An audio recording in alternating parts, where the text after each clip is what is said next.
Hi, welcome to our channel where we share the most intriguing stories. When Derek returned home after 2 weeks away, he didn't expect a gate, a toll, and a guard booth on his land. What started as a driveway dispute with a smug HOA turned into a full-blown war for justice, power, and ownership. They built a gate. He brought a bulldozer. When you've spent most of your adult life working construction and operating heavy machinery, it takes a lot to shock you. I've pulled people out of collapsed trenches, seen cranes tip in slow motion, and driven through hurricanes to finish a job. But nothing, and I mean nothing, could have prepared me for the absurdity I saw the night I came home. 2 weeks I'd been gone, took a big commercial contract up in Colorado, site prep for a distribution center. I left my house in Maple County locked tight, yard clean, driveway clear.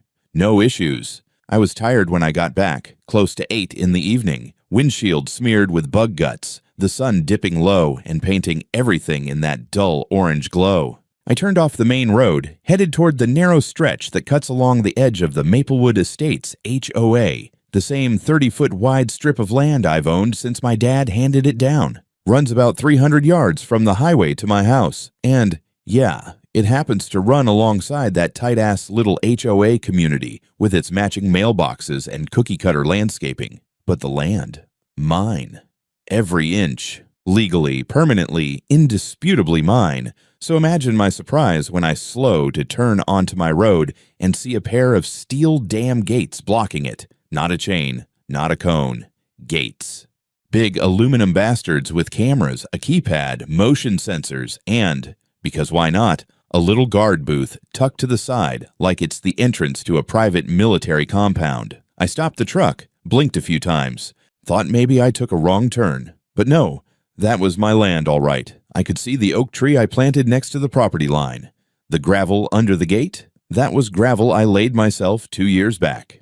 I even recognized a small crack in the concrete marker near the fence post where I once backed into it with the trailer. There was a sign bolted dead center on the gate, glossy, brand new. RID, Maplewood Estates, Controlled Access Road. And beneath that, in a bold red stripe, free passage from 6 a.m. to 6 p.m. All other times, $15 fee. I just stared at it.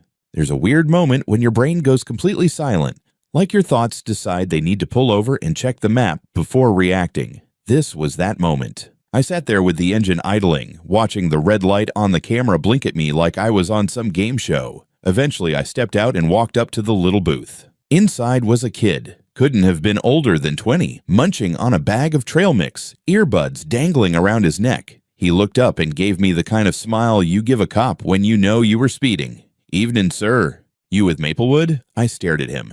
"No, I live at the end of this road, on my property. This road is my property." The kid looked down at something, probably a laminated cheat sheet of rules, then shrugged. Yeah, so the gate's for community safety. You can go through between 6 a.m. and 6 p.m. for free. After hours, there's a $15 toll." I blinked. "Are you serious?" He hesitated. "That's what they told me to say." I took a deep breath and forced my voice to stay even. "This is my private land. I have the deed. You can't put a gate on my land. Look, man, I'm just here part-time. I don't know who owns what. But if you want to go through now, it's after 7. You'd have to pay." I looked at the kid, then at the gate, then at the little padlocked drop box next to the booth where I guess they expected people to shove their damn cash like it was a parking garage. Then I looked back at the kid. "Who installed this?" He dug into his desk drawer and handed me a card like it was a get-out-of-jail-free pass.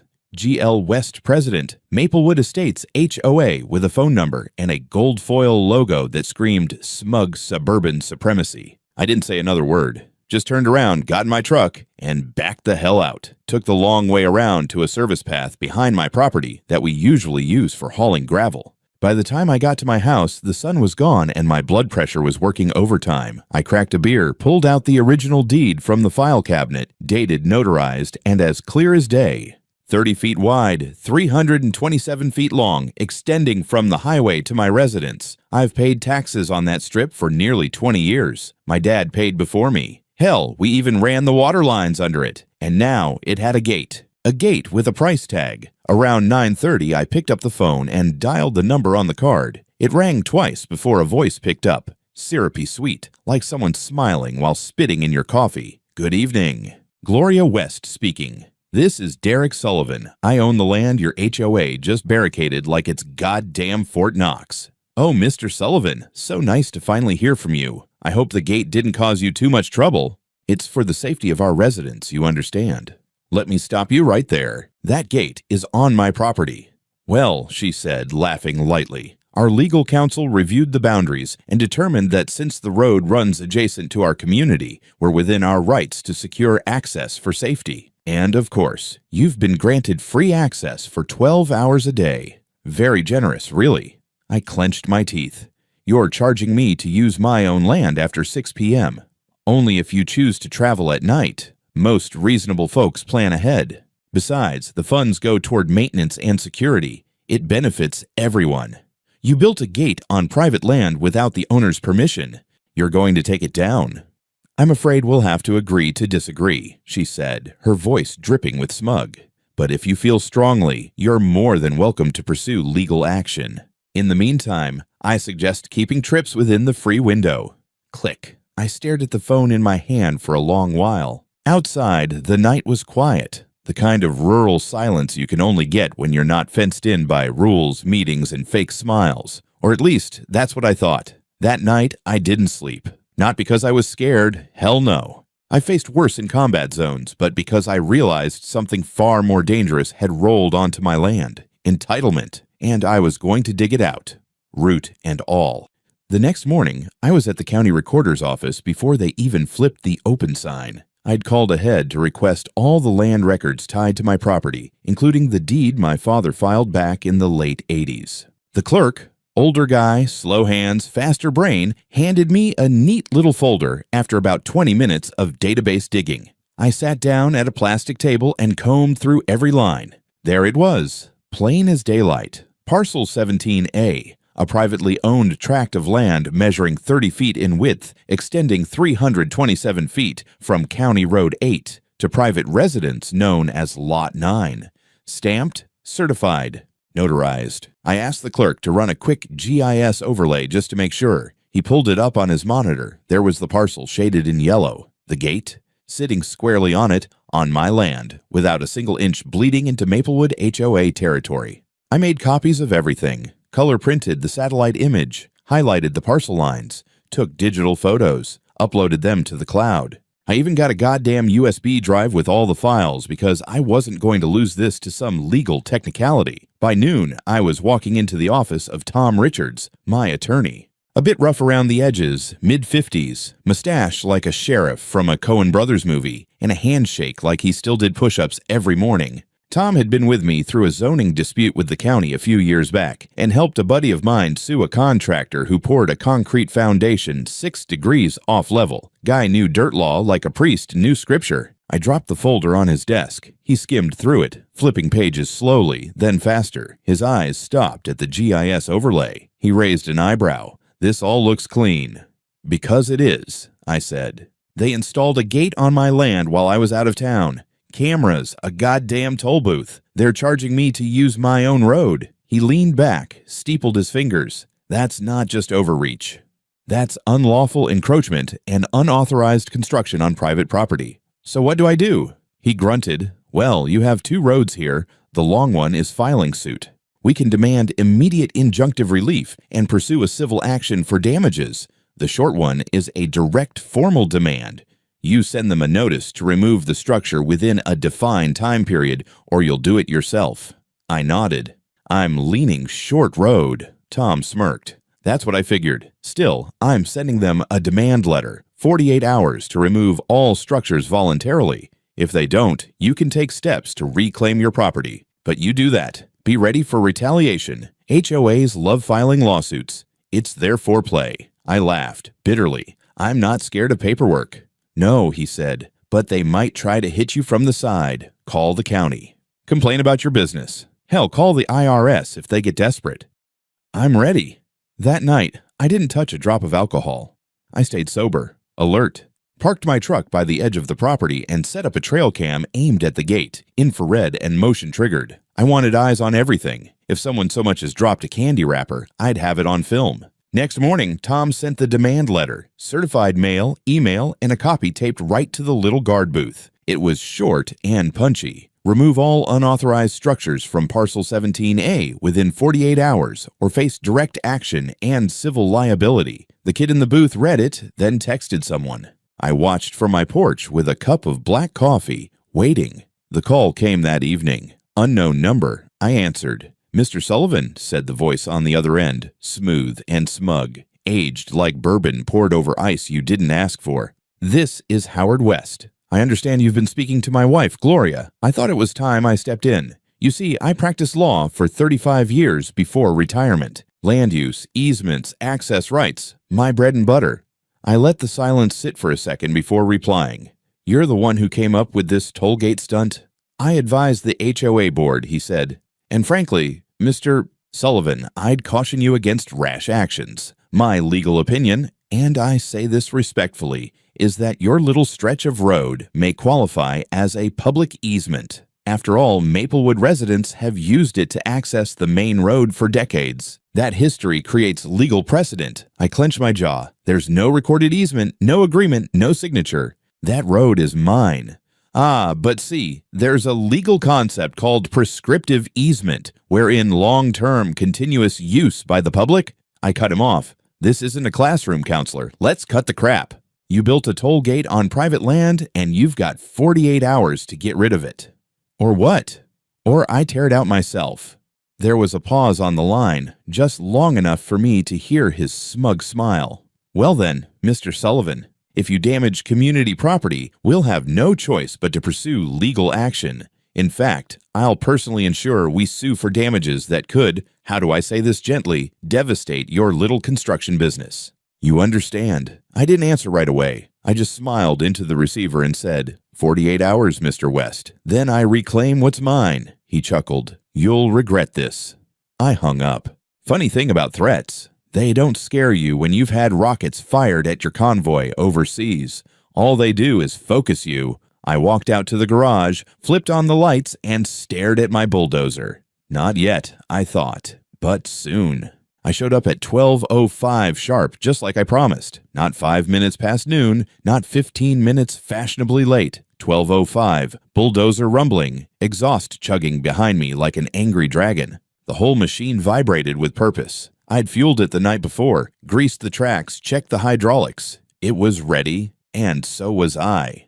2 of my guys, Jimmy and Raul, followed in my truck, cameras in hand. They weren't just employees today. They were witnesses, backup, civilian observers, whatever the hell you'd call people making sure no one rewrites history later. The gate was still there. Steel panels gleaming in the sun like the smug smile of a bureaucrat. Guard booth untouched. The toll sign still bolted to the front like it had any legal weight. No movement inside the booth. The kid probably called in sick. Smart.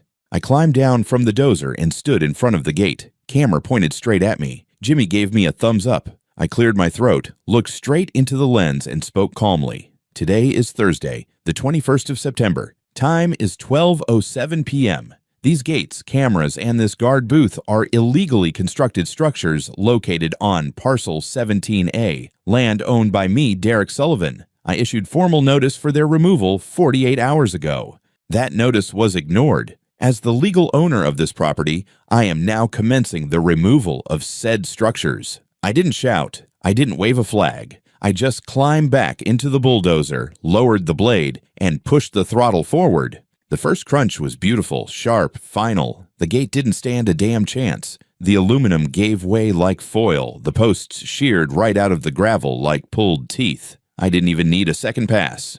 I swung the blade sideways and carved the keypad post right out of the earth. The camera snapped off and hit the ground with a pitiful crack. I kept moving, clean and efficient. The guard booth went next. Cheap plywood wrapped in vinyl siding. I pushed it 10 feet off the road and dumped it in a neat pile just past the property line, on HOA territory. Let them deal with their trash. By the time I was finishing up, I heard the screech of slippers on gravel. Stop! Stop that immediately! This is illegal! I turned in my seat just in time to see her, Gloria West, storming up the road in a lavender bathrobe and pink fuzzy slippers, hair in curlers, phone in hand like a weapon.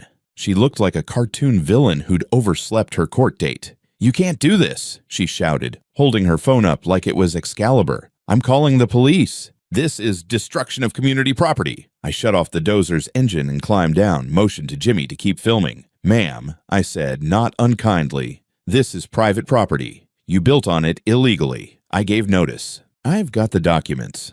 And I've got the footage." "You're insane. You can't just destroy things." "You're right. Normally you can't. But when they're built on your land without permission..."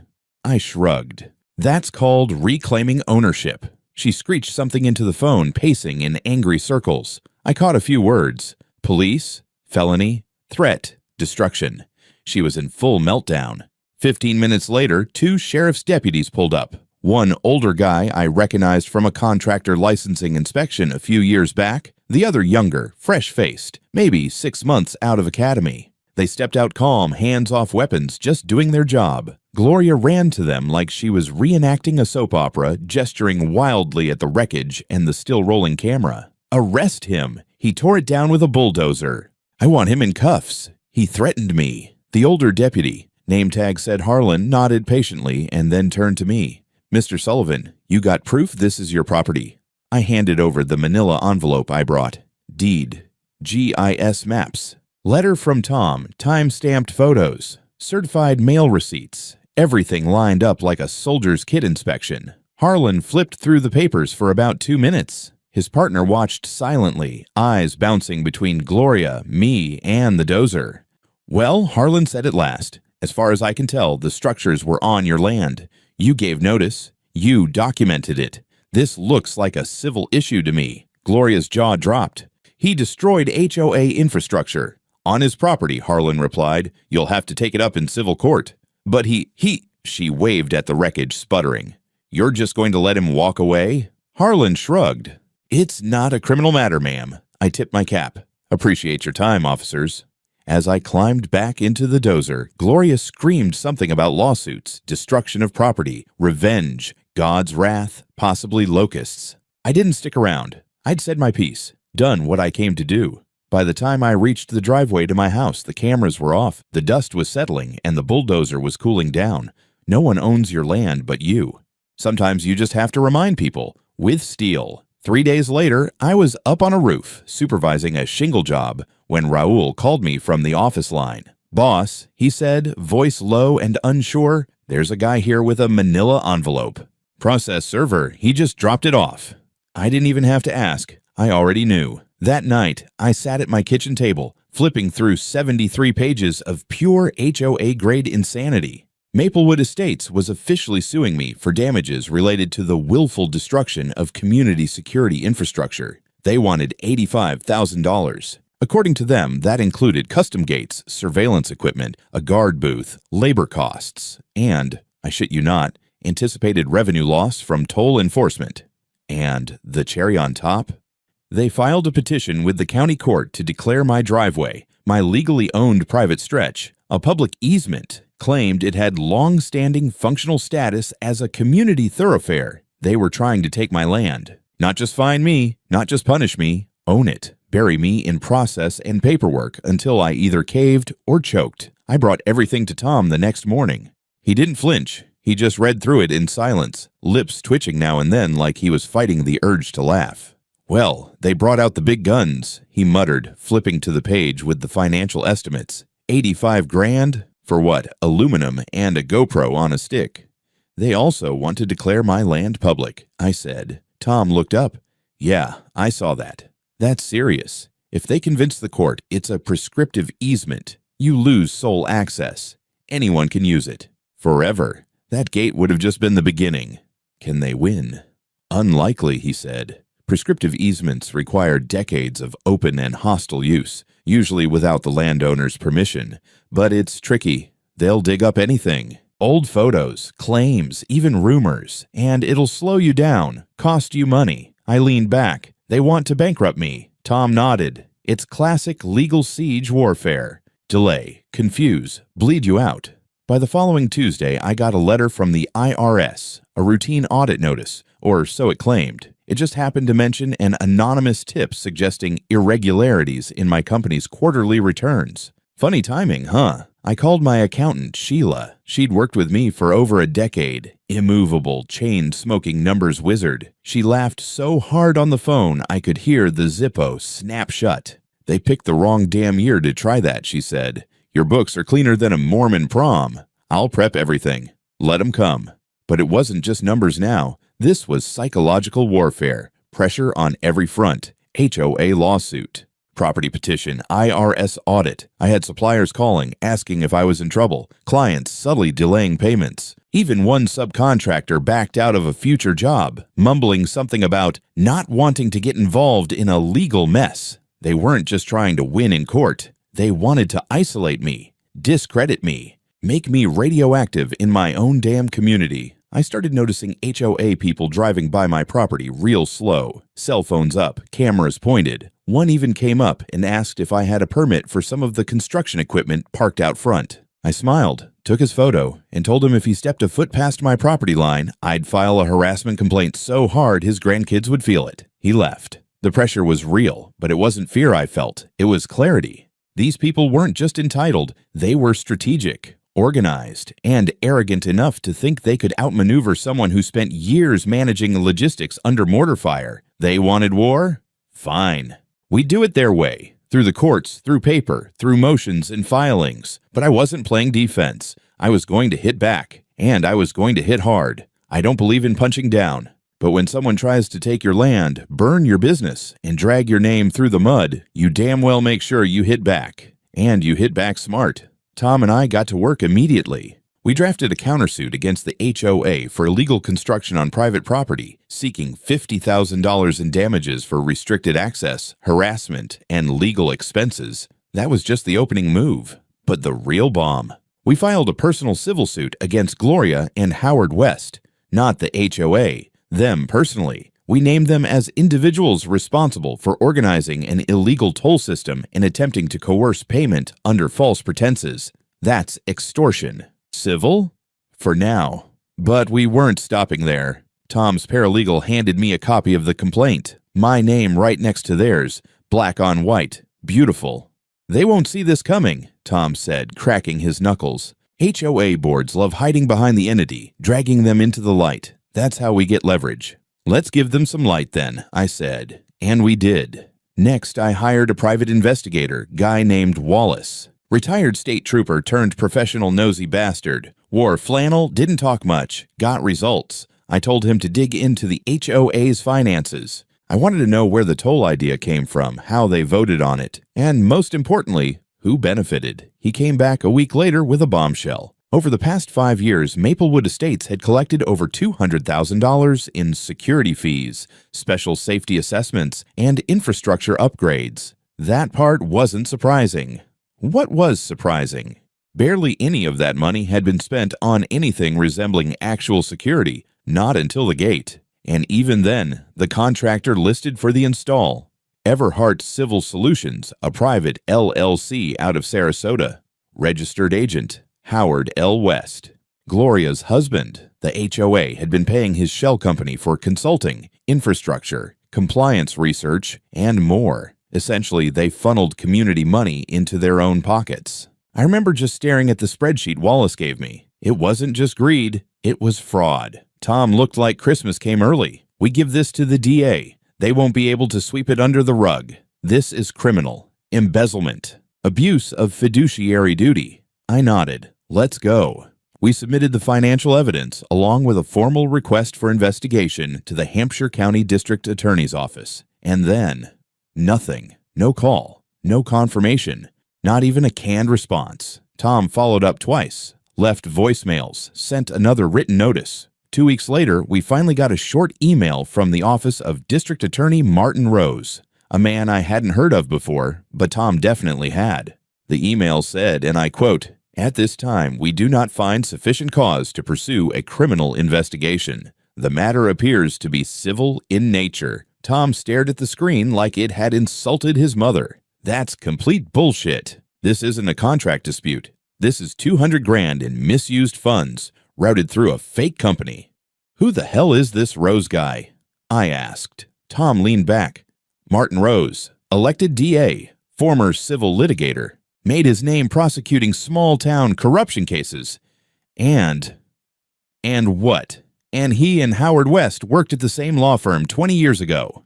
There it was. The goddamn missing puzzle piece. Old boys club. Retired lawyers watching each other's backs. One makes the mess, the other makes sure it doesn't go public. Gloria wasn't just some HOA tyrant. She had institutional cover. That night, I sat on my porch with a beer, watching the wind move through the trees, trying to swallow down the realization that this fight might not be fair. But screw fair. Fair went out the window when they tried to steal my land and ruin my business. If the DA wanted to play politics, fine. We'd go around him. So we reached out to the state attorney general's office, sent everything, the deeds, the gate photos, the fake invoices, the West Company records, and we made sure it wasn't quiet. Tom called a friend at Channel 7, small local news team, but hungry, gave them the whole story. By the weekend, the headline read, "Private landowner bulldozes HOA toll gate." But was it legal? A day later, where did $200,000 in HOA fees go? Local attorney faces questions. The first real cracks had formed. It wasn't just my fight anymore. The week after the story hit the air, everything changed. What started as a neighborly dispute turned full-blown public scandal. Channel 7's report ran twice on the evening news and got picked up by a regional affiliate. They showed aerial shots of the bulldozed gate, interviewed a couple of Maplewood residents, and even used a freeze frame of me standing next to the dozer like I was some kind of land rights folk hero. Tom joked I should start charging for autographs. I wasn't laughing. I got 2 more anonymous letters stuffed in my mailbox, one calling me a hero, the other calling me a terrorist in flannel. Typical. But what mattered was what happened in court.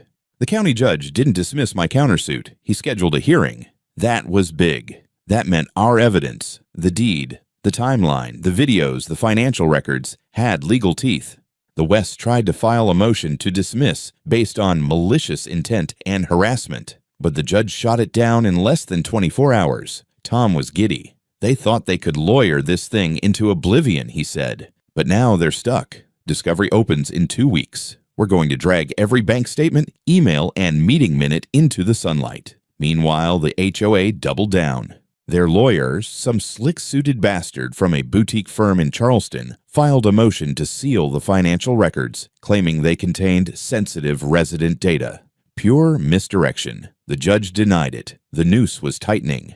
But the most unexpected thing, people started coming forward. It started with a call from a woman named Carol Dean, longtime Maplewood resident. Soft-spoken, nervous. She asked if I could meet her, off the record, at the diner on Old Farm Road. When I showed up, she handed me a crumpled stack of emails she'd printed, internal HOA board messages. Gloria had forwarded a quote for the gate installation to Howard before it was even discussed at a meeting. Another email showed Howard coaching the board on how to justify special assessments with vague safety language. Carol looked terrified. "I voted for Gloria twice," she said, "but this isn't what I signed up for. They're hiding things." I passed it all to Tom. That broke the seal. 2 more residents followed. An elderly couple who said they never saw actual budgets, and a local handyman who claimed he was asked to fake an estimate for fencing that was never built. The scandal was spreading like wildfire.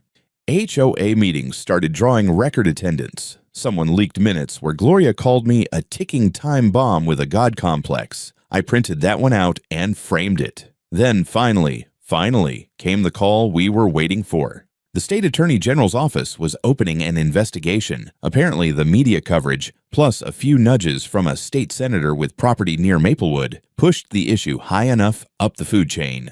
They were sending a financial crimes unit to audit the HOA's books and requested an official interview with me, Tom, and Wallace. Tom wore his best jacket. We sat in a state building, sterile lighting, clean walls, serious faces. The investigator, tall woman with a voice like a librarian but eyes like a predator, asked sharp, short questions. No smiles, just facts. After 45 minutes, she leaned forward and said, "This looks bigger than HOA fraud. If even half of this stands up in court, we're talking felony misuse of community funds, falsified contracts, and possibly obstruction of justice." Tom nodded slowly. "The obstruction? You mean the DA refusing to investigate?" She didn't answer, just wrote something in her notebook. They were looking into Rose, too. Howard's connection to the DA was about to become a liability. Back in Maplewood, the air was shifting. At least half a dozen residents had signed a petition to remove Gloria as HOA president. They didn't have the votes yet,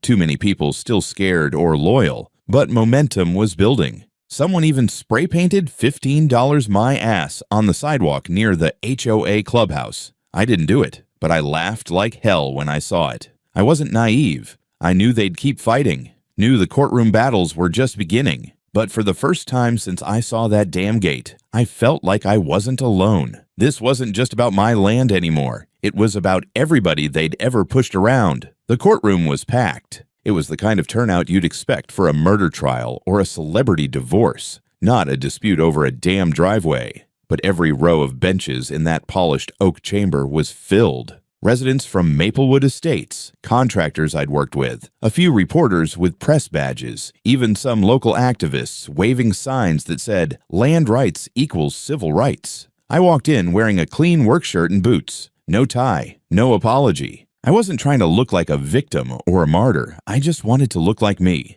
Gloria and Howard were already seated at the plaintiff's table, whispering to their lawyer, a silver-haired guy who probably charged more per hour than I paid in rent my first year in business. Gloria looked brittle. Howard looked annoyed. Neither looked confident. The judge, an older woman with half-moon glasses and a voice that could cut drywall, opened the session and laid out the agenda. The HOA's case against me, my countersuit, and the motion regarding the alleged public easement.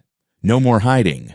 Their lawyer went first. He painted me as a dangerous, unstable landowner who destroyed vital security infrastructure in a fit of personal rage. Said I was hostile to community standards, and implied, without actually saying, that I was some kind of anti-government radical. He used the word bulldozer like it was a synonym for violence. Then he pivoted to the big argument, prescriptive easement. Claimed the road had been used for decades by the community, that it functioned as a shared access point, and that the HOA had a right, even a duty, to regulate it. It sounded polished, expensive, totally disconnected from reality. Tom stood and shredded it in 10 minutes flat. He began with the deed, held it up, read directly from it, made the court clerk confirm the parcel maps. "This is private land," he said. "Every inch legally owned, documented, and never granted for public use." Then he queued up the video footage from the demolition, played it for the court, me reading the statement, calmly removing the gate, even waving at the cops as they left. It wasn't rage. It wasn't violence. It was calculated lawful action. Next, he went after the toll system, brought out the sign, $15 after 6 p.m. Asked the court, if this was a shared road, why was he the only one being charged to use it? Their lawyer objected. The judge overruled. "It's relevant," she said. And then came the hammer blow, the financial evidence. Wallace had compiled everything into a single clean timeline. Funds collected, lack of HOA member votes, payments to Howard's shell company, invoices for work never done, multiple signatures forged, over $200,000 that had disappeared into paper fog. Gloria's face cracked first. She looked like she was holding in a scream. Howard still had that lawyer's poker face, but his knuckles were white. When Tom revealed that the contractor listed for the gate install was registered to Howard West himself, the courtroom buzzed. The judge banged her gavel twice, called for order, and then, quietly, she said, "I'm referring this evidence to the State Attorney General's office for review under fraud and misuse of fiduciary funds." You could have heard a pin drop.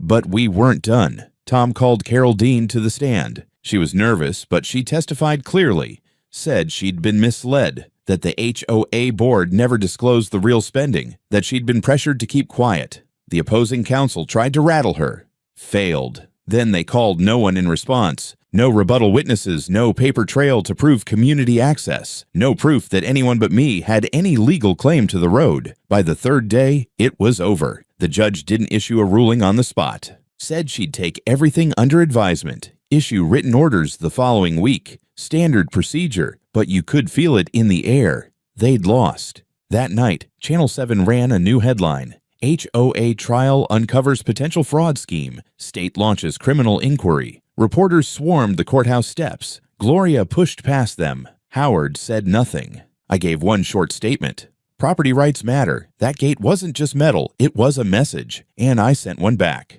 the state attorney general's office confirmed a formal criminal investigation.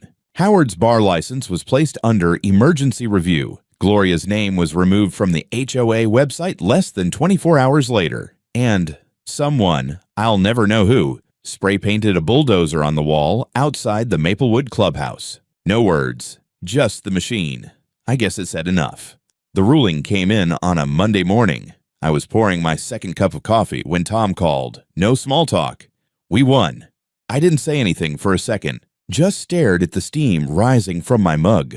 All of it, I asked. All of it, he confirmed. Judge ruled the gate was illegally constructed on private property, dismissed the HOA's claims in full. Your countersuit is upheld. They owe you $35,000 for damages and legal fees. And the rest. Criminal case is out of our hands now, but the AG's office just dropped the hammer. Formal charges filed this morning. Fraud, embezzlement, abuse of fiduciary duty, multiple felonies. I exhaled. Didn't smile, didn't cheer. It was just over. Well, almost. The fallout came fast. By the end of that week, Gloria West was officially removed as HOA president by an emergency vote. The board issued a public apology, carefully worded, lawyer-approved, but real. The new acting president, a local real estate agent named Madison Clark, called me personally. She said, "Mr. Sullivan, I don't know what kind of hell they put you through, but I want to be clear. It's not who we are, and it won't happen again." I respected that. 2 weeks later, Goward West was arrested, booked, and released on bail. He walked out of the courthouse in a suit 2 sizes too big, looking like someone had drained all the air out of him. His law license revoked. Emergency suspension became permanent. They sold their house within a month. Rumor was they moved to Arizona, maybe Mexico. I didn't care. Let them go. Let the desert have them. The IRS dropped their audit of me once Sheila politely walked them through every decimal of our books. One agent actually apologized before leaving my office. I told him not to worry. We'd all been lied to. Business picked up fast after that. Calls started rolling in from people who used to avoid me. Former clients, new ones. A few Maplewood folks, too. Now that the HOA had new leadership, they felt free to speak again. One even asked if I'd consider bidding on a community pavilion project. I didn't say yes, but I didn't say no either. Spring came. Warmth rolled over the hills again, and I finally had time to fix the road. Laid fresh gravel, repainted the mailbox, cleaned up the ditch line, and then I put up a new sign at the entrance. A clean, polished wooden board. No toll rates, no cameras. It said, "Private property, entry by owner invitation only. No gates, no tolls, no bullshit." People slowed down when they saw it. Some smiled, some shook their heads. I'd catch them looking at the bulldozer in my side lot, still parked under a tarp. I kept it. Not for revenge. For the reminder. Because sometimes justice doesn't knock politely. Sometimes it has a diesel engine and steel teeth. And sometimes, to protect what's yours, you've got to make a little noise.